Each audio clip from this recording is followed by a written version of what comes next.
11.2, congruent triangles. Congruent means the same measure. Congruent means the same measure. The symbol that you use for congruence is an equal sign with a little squiggly above it. That symbol means congruent, and you can name triangles congruent. You can name angles congruent, sides congruent, and you will be doing that today. So let's look at these two triangles that are drawn here and what kinds of things are marked on them. That's a clue to tell you what things are equal. So in triangle ABC, the one on the left, if you look at angle A has one arc. Can you tell me an angle in the other triangle that only has one arc? Jeff? D.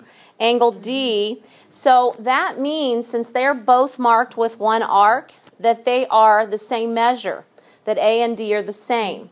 So if I look up at angle B, it looks like to me it has two arcs.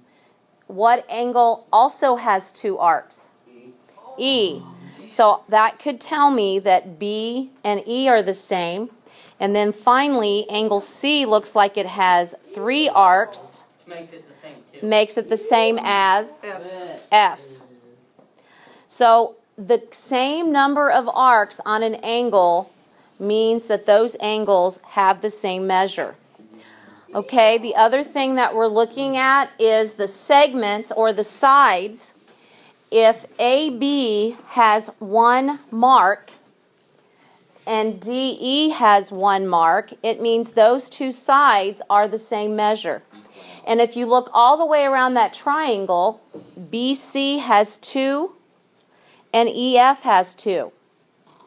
And then finally, AC has 3 and so does DF. In order for the triangles to be congruent, they have to have all equal sides and all equal angles. These two triangles clearly have everything marked congruent. So we're ready to write what's called a congruent statement. And when you're writing a congruent statement, it's really important that you match up the corresponding angles. So this is how you would write it. You make a triangle symbol, so just a little triangle, and I'm going to put triangle ABC. And triangle ABC is congruent to, and we need to figure out how to name the other triangle so that the angles match up. Now, don't be tripped up by alphabetical order. Okay? This one may or may not be in alphabetical order. Some of them that you get at a later time may not be. So AJ, triangle ABC is congruent to what? DEF. Yeah, so this one is in alphabetical order, but they're not always going to be that way, and I'm going to show you one in just a minute.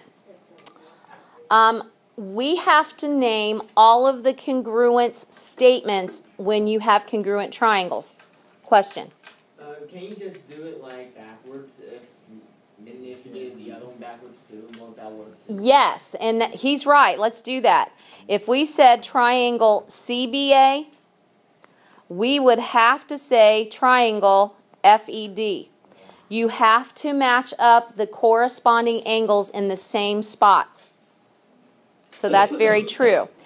So in your homework, it's going to ask you to name all of the congruent parts. That's what this next section is. There are 6 of them.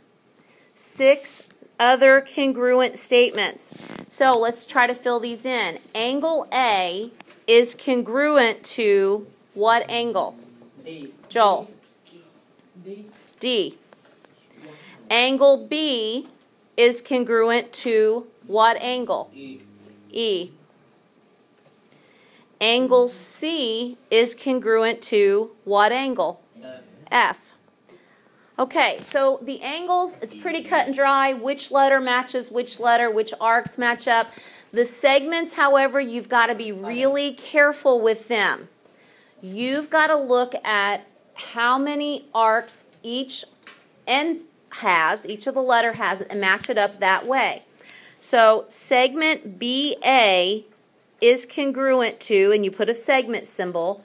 Now notice BA goes from 2 arcs to 1 arc. So how should I label the side that matches segment BA? Jeff? It's ED. It is ED. Now let me ask you this question. Do you think that segment DE and segment ED are the same segment? No. That was kind of a trick question I asked you. Yes, they are. You know, they're truly the same side of the triangle, aren't they? But you can't just say randomly one or the other. You've got to say them the way they match up with the corresponding parts. And Jeff did it correctly. So if somebody would have put DE there, they actually would have missed it. Even though it's the same side, it's not the right order. I thought you were asking if the triangles were the same. Oh, the triangles are the same. Yeah, we've already concluded up there. All the angles are the same. All the sides are the same. Okay, I'm going to take BC out here. BC is congruent to what side? Now be careful that you match up. So what is it, Damon? BC is what? EF. What? B has 2 arcs and C has 3. So you have to go 2 arcs to 3, E to F. And then finally, AC is congruent to DF. Okay, I want to show you something without a picture. It's actually probably easier. What if I gave you this triangle? Let me change colors so you know that it's not associated with the one that I had. Okay, I'm going to say triangle XYZ is congruent to triangle GMR.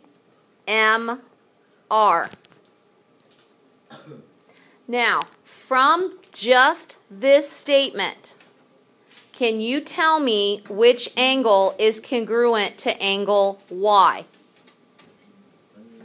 Tyler? Yes, it's M. Can you tell me why you picked M? They're both in the middle. They're in the same spot in the congruent statement. So that's telling us those have to be the same. So what if I said segment ZY is congruent to what? What side would segment ZY have to be congruent to? Tyler? It would be RM because you've got to go in the same order. You went from the 3rd spot to the 2nd. So the 3rd spot to the 2nd would be RM. So honestly, having a congruent statement without a picture is probably a little bit easier because you're just looking at what spot it's in the statement. You don't have to be confused by arcs or little slashes and all that because sometimes it could get confusing. What? Yeah, you need to write the blue stuff. Okay, so we're going to finish off with these 2 triangles at the bottom. Looks like they're right triangles to me. One of them has an R, an S, and a T. The other one has an X, a Y, and a Z. But let's look how they match up. So R has 1 arc, and it looks like it would match which angle in the other triangle? Z. Z, because it has 1 arc. Okay, T is marked 65 degrees, and it has 2 arcs. What would it match? Yeah, X. And then, of course, the right angles automatically match up by virtue of they're both right angles. Okay, so let's look at these triangles and see if we can figure this out then. I'm going to erase this. We have to write a congruent statement for these triangles. Triangle RST is congruent to triangle what? I know. So make sure you match up the right angles. Damon. X, Y, Z. He says X, Y, Z. So R has 1 arc. Which one matches the R? What did we just say? Z. But if you put R and X first, that doesn't match up right. So we're going to say R, S, T, 1 arc, right angle, 2 arcs. So Z is one arc, Y is the right angle, and the X is the two arcs. So please don't be fooled by alphabetical order because they're going to try to trick you. Don't be fooled by alphabetical order. It does not have to go that way. You have to go by the markings on the picture. Okay, now we're going to talk a little bit about actual angle measures. It says on this list, we need the measure of angle R, the measure of angle X, and the measure of angle Z. If I look at my pictures, I only have angle T marked, and it's marked 65 degrees. Well, there are two other angles marked. Which two would that be?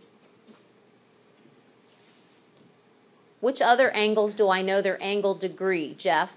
The right angle. The right angle. So there's 90, there's 90. So who can tell me, what do you know about angles of a triangle?